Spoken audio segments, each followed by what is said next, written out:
2 sampai 7 sampai 8, 9 dan 10. Ini perkembangan situasi yang kita lihat bahwa yang diatur secara administrasi bahwa fasilitas gedung dan tempat dan juga tenaga personil digunakan untuk bekerja pelayanan.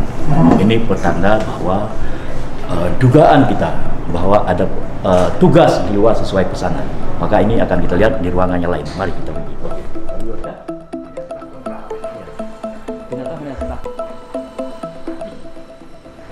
Dari staf-staf surat dan juga ini ruangan kabak penyedia.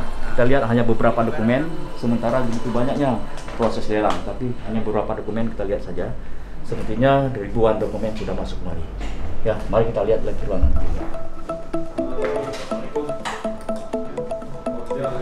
Satu aja Pak. Satu aja. Berapa orang? Tiga Pak. Tiga orang. 9. Yang 9 sudah jalan sekitar 10 ya. Biar kita lihat. Ya. Karena kita sudah sampai, ini aktif ya. Ya. Ini ruangannya aktif. Pokoknya 31 aktif. Kalau baik, ya bagus. Baik. Tulis. Kendala ada yang nggak bilang Pak Ipan tadi. Apa ada kendala? Selama bekerja di Pokja 31 ini.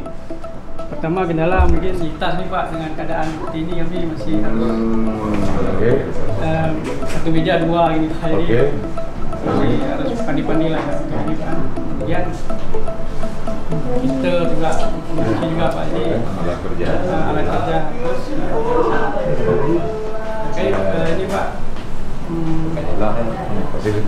honorarium masih jauh di bawah standar.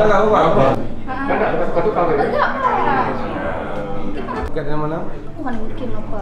Oh itu mestinya satu perusahaan. Nah, kita ngomong orangnya satu, perusahaan banyak lah. Jadi kan sudah terdesain itu, sudah terdesain maksudnya. Tapi nggak apa-apa, nggak apa-apa. Nanti kita bongkar juga. Yang penting kerja profesional. Tapi orang profesional ya.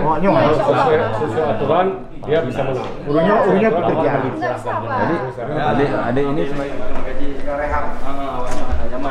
kita dari Pansus sudah melakukan kunjungan di lantai 3 di bagian ruangan Pokja struktural. Pokja daripada pejabat fungsional. Hanya 3 ruangan yang terisi sekitar 6 Pokja. Ya, ada sekitar 6 Pokja yang sudah kita ketemu.